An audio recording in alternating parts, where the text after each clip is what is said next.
agricultural policy started. The Common Agricultural Policy started in simpler times, when Europe was poorer, less economically productive, and dependent on food imports from the rest of the world, the 1960s. Since then, the CAP has changed into a hybrid policy between what it was and what politicians want it to be. How did this once revolutionary piece of policy turn from an EU poster child into what it is today, and what is being done to reform it? Starting in 1962, and riding high on the success of the coal and steel community, which marked the start of European integration, the Netherlands, Belgium, Luxembourg, West Germany, Italy, and France aimed to increase agricultural output by keeping prices high and stable to support farmers. This would be a policy supporting one of Europe's main economic sectors, which generated 11.5% of GDP and employed 21.2% of all people in the 6 EU founding countries in 1955. This difference between GDP and the amount of people employed in the agricultural sector reveals the extreme inefficiencies of the agricultural sector at the time. The Common Agricultural Policy was designed to support an agricultural system that was set to decline because of liberalization. As free trade became the norm after World War II, it would be cheaper to import food from other countries instead of producing it themselves. In order to ease the pains of the agricultural sector, which would face a harsh transition, the EU set up a price floor in the form of tariffs, which increased the price of imported food and bought all food produced in Europe at a fixed price, higher than the global price. EU farmers could then sell their food at a price much higher than on global markets, and everyone was happy. The EU farmers got paid more, the EU made money from tariffs, even the consumers were happy, even though they had to pay more for food. But with the shortages of post-war Europe in recent memory, they were happy to oblige. The system, however, was far from fair. You see, a price floor affects people proportionally based on their output of food. The more food you produce, the more money you get for producing it, which meant that most of the money ended up going to people who owned the largest farms and were the richest farmers. But something happened in the 1970s that they couldn't predict. The Green Revolution. The use of pesticides became more widespread, and science made its way into agriculture, improving yields dramatically. See this graph? While the EU's land use for agriculture stayed roughly the same, yields increased so much that by the end of the 1970s, the EU had turned into a net exporter of food. The farmers, who still enjoyed the massive subsidies to produce food, managed an unbelievable feat. Through lobbying, they got the EU to keep the high import tariffs on foreign food. Even if the Common Agricultural Policy had achieved its primary goal, the farmers still got to keep the subsidies. What ended up happening was blatant overproduction. Remember, the more you produce, the more you can sell to the EU. The laws of supply and demand need not apply. This was so bad that by 1969, the cost of the Common Agricultural Policy reached 80% of the EU's budget. The EU, instead of collecting money from tariffs on imported food, had to buy food from farmers and sell it at a lower price on global markets. It meant that the EU was incurring massive losses because of the policy, while at the same time distorting global markets. The EU was selling cheap subsidized food that it just wanted to get rid of below the cost of production. Following pressure from the EU's own industries, which wanted to reach trade deals with other countries, the price floors began being replaced by direct payments. Instead of selling their goods at a price floor, farmers would sell it at market prices and get a flat amount of money instead, to compensate for their losses. These direct payments were expanded upon several times in the 1990s and 2000s as the EU reduced the price floor and import tariffs even further. Farmers were effectively being paid for their silence on the reform of the Common Agricultural Policy. This helped in part to reduce the CAP's share of EU budget from 80% in 1969 to 36% in 2018. Yet, by the 2000s, even as these reforms were in full swing, it became clear that the EU needed to reform the CAP even further.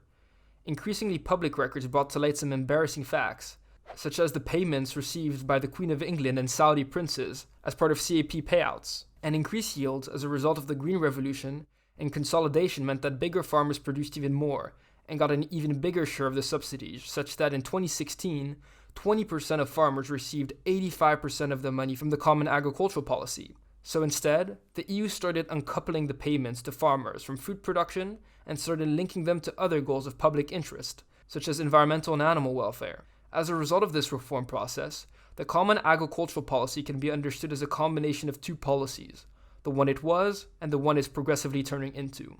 This is reflected in the two pillars of the policy, the first of which is the direct payments to farmers, which stems from the reform process that the CAP underwent in the 1990s and 2000s, while the second pillar is more recent and is about rural development to promote competitiveness and sustainability.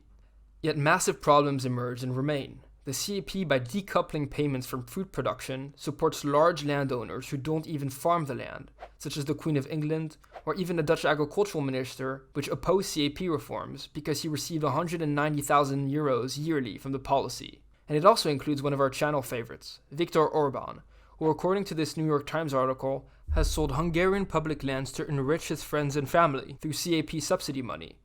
According to an OECD study from 2003, farmers only received about half of the support money from the CAP, with the rest either going to landowners or to purchasing farming material. These unintended consequences of the policy, rampant abuses alongside a renewed focus on environmentalism, has meant that the latest negotiations have been fraught with difficulty, with a campaign led by youth activist Greta Thunberg against the CAP reform. Their main concern is that 60% of the budget for the CAP will continue to be given out regardless of sustainability practices or measures, and that only 20% of the budget will be reserved for eco-schemes, which are conditional payments on investing it in climate investments. Yet even this sustainability measure is being watered down, with a transition phase which is set to last into 2023 and a pilot phase until 2025, only after which the eco-schemes will become mandatory. Environmental activists pleaded to reject the measures, which they declared as insufficient and as unaligned with the European Union's Green Deal objectives. Additionally, through the decentralized approach that the European Union is taking, by empowering national governments to design their own national plans to implement the CAP on a local level, abuse is likely to become more widespread.